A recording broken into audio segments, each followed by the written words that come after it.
Welcome back, everybody. Today's deep dive is gonna be pretty wild. We're looking at AI and creativity. Yeah, it's really changing things up. It really is. And we've got some amazing research here on AI making music art, partnering with architects, and even helping teams collaborate. It's pretty remarkable. So to kick things off, we'll start with AI as like a composer or a musician. Yeah, so this isn't sci-fi anymore. AI can actually compose music and create art and do it well. It's crazy, right? Yeah, one example that blew me away was Google's MusicLM. It's been trained on like a massive amount of music, like 280,000 hours. Wow. That's got to be more music than anyone could listen to in a lifetime. Definitely. It's just an insane amount. So what this means is MusicLM can actually create brand new sounds and styles just from text descriptions. So like I could type in, I want something that sounds like, kind of jazzy, but with like a futuristic twist, and it would make that. Yeah, exactly. And it's not just mimicking stuff. It's blending styles, experimenting with instruments you wouldn't expect. So it's really pushing the boundaries. Yeah, it's opening up a whole new world for people who maybe don't have, formal music training, but have all these ideas. That's so cool, because I know a lot of people get worried when they hear about AI in creative fields that it'll like replace human artists. Right. But it seems like it's more about like enhancing or augmenting human creativity. Yeah, I think that's a much better way to look at it. Like imagine having an AI partner that could help you brainstorm. Oh, that would be amazing. Right. And it could handle the technical parts, like coming up with different melodies or harmonies while you still have control over the big picture. The overall feeling and emotion of the piece. That makes a lot of sense. And we actually have a study here that found that AI can boost creative productivity by like 25%. Really? Yeah. And that it can increase like the perceived value of a piece of art by 50%. It's huge. Yeah, so it's not just about making things faster. It's like AI handles the more tedious tasks and lets people focus on the higher level creative stuff. Yeah, like it frees up your brain to really think outside the box. Right. And there's this example of an architect who used an AI program called Midjourney to generate 500 design ideas. 500? Yeah, 500 design ideas in just 5 hours for 3D printed clothing. Wow. Imagine trying to do that by hand. That's impossible. It's mind-blowing. So we've seen how AI can compose music, generate art. But what I think is even more fascinating is how it's changing the way creative teams work together. Oh yeah, collaboration is key in any creative field. And AI is just blowing the doors wide open. And the fact that it can connect people from all over the world in real time. It's incredible. Like, imagine a musician in London jamming with a vocalist in Tokyo, all through AI. That would have been unthinkable a few years ago. Exactly. AI is breaking down those geographical barriers so you can have this instant back and forth no matter where you are. That's game-changing. And it's not just connecting people from different places, it's also streamlining workflows within teams. Oh, absolutely. Like interior designers are using AI to generate tons of design concepts super quickly for client presentations. It's like taking that initial brainstorming phase and putting it on hyperdrive. Right. And it helps everyone get on the same page faster. But how do these AI tools handle different creative styles? Like, what if I have a very specific vision? Well, a lot of these platforms are designed to be super customizable. You can put in your preferences, your style, and the AI will adapt its suggestions to match. So it's not about the AI taking over, it's about it working with you. Exactly. The human touch is still at the heart of it all. That's good to hear. But let's be real, there must be some potential downsides to using AI in this way, right? Of course, there are always challenges. One concern is homogenization. If everyone starts using the same AI tools, will everything start to sound or look the same? Yeah, I could see that happening. There was this study on AI-generated short stories, and it found that they often lack the kind of originality and unique style you see in human-written stories. That makes sense. We wouldn't want all art and music to become just one big generic blob. Exactly. And then there are the legal complexities around AI-generated creations, like who owns the copyright? Oh yeah, that's a whole other can of worms. Right. These are questions we're still figuring out as AI becomes more integrated into creative fields. It's really making us rethink what creativity even means. It is. It's a fascinating time to be alive. So this begs the question, how does the role of human creativity evolve in a world where AI is so prevalent? It's a question that challenges our very definition of creativity, and it's something we'll delve into in the next part of a deep dive. Definitely. We've got a lot more to unpack, so stay tuned, folks. Okay, so we've been talking about how AI is this like creative powerhouse, but now I'm wondering, what does this mean for like actual human artists, musicians, writers? Like, does it diminish their role or create new opportunities? Yeah, this is a tough one. It really makes us rethink, like, what does it even mean to be creative if an AI can paint or compose a symphony? Does that make human art less valuable?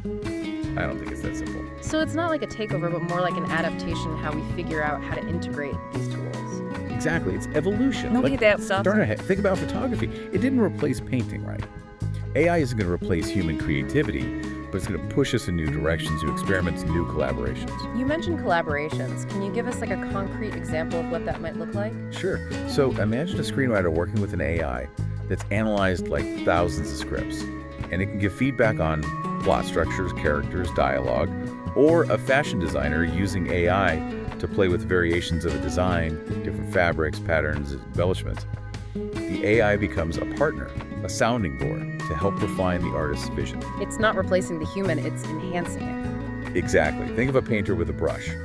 The brush doesn't diminish the painter's skill, it enhances it. It's an extension. AI can be like that too, a tool that, when used right, can help us create things we couldn't have imagined before. Okay, so it's a tool, a collaborator, a way to push boundaries. But what about real-world examples? How is this playing out in different industries? Oh, there's some really cool stuff happening already. Like, architects are using AI to design buildings that are not just beautiful, but energy efficient and sustainable.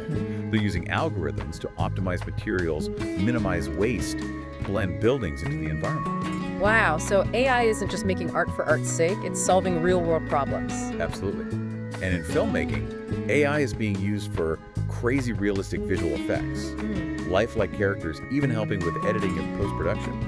We're going to see films where you can't even tell what's real and what's computer generated. That's wild. What about musicians? I bet AI is opening up a lot of new possibilities there. Totally. We talked about AI composing music, but it can also analyze a musician's performance, give feedback, suggest different phrases, harmonies. It's like having a personal AI music coach. So AI is not just changing how art is made, but how we experience and consume it too. You got it. We're seeing AI-powered platforms that can recommend music based on your mood, create personalized playlists, even generate music in real time based on your biofeedback. It's like hyper-personalization.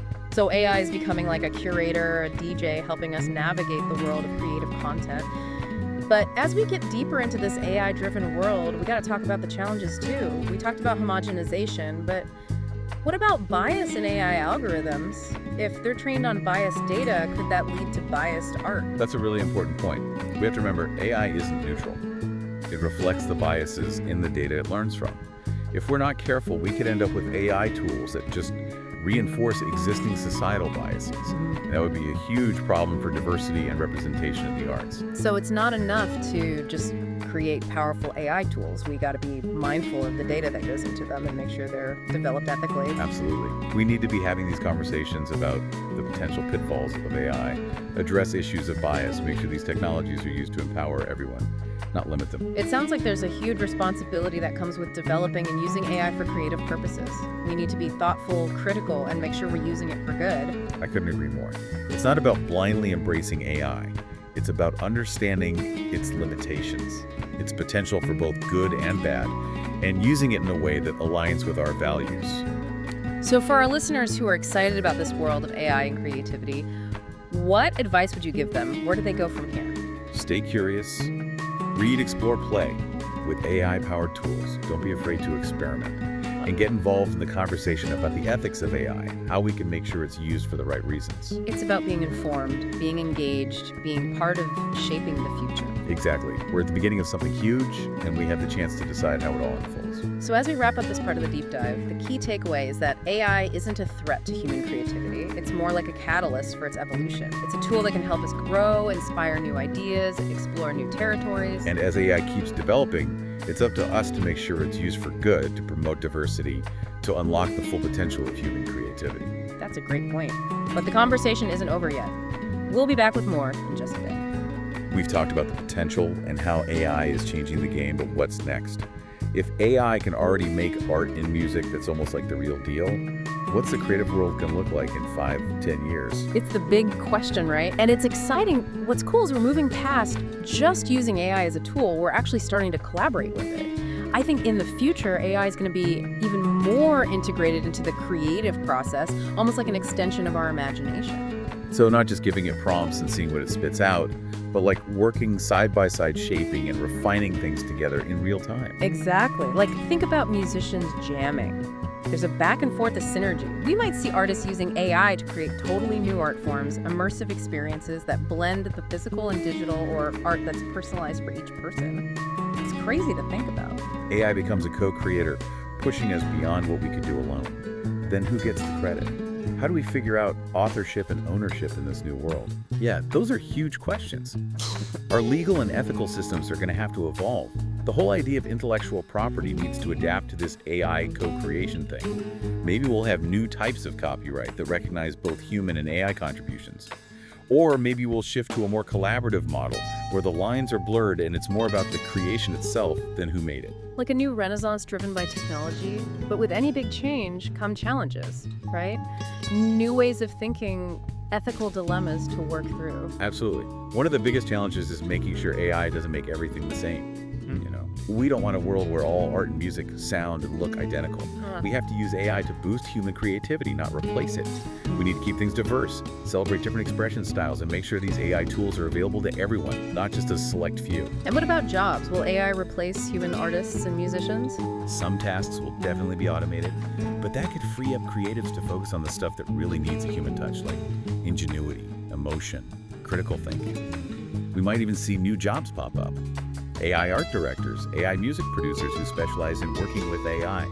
It's a whole new world. So not humans versus machines, but humans and machines working together. Exactly. That's what I hope people take away from this. The future of creativity is up to us. We shape it. By understanding AI's potential, but also its limits and the ethical stuff, we can make sure it's used for good. So to wrap up our deep dive, we've gone from AI making music to changing collaboration to these big questions about what creativity even means. One thing's for sure, the world of AI and creativity is one to watch, to explore, to be a part of. Who knows what's coming next? I can't wait to find out. Thanks for joining us on this journey into the world of AI and creativity. We'll see you next time.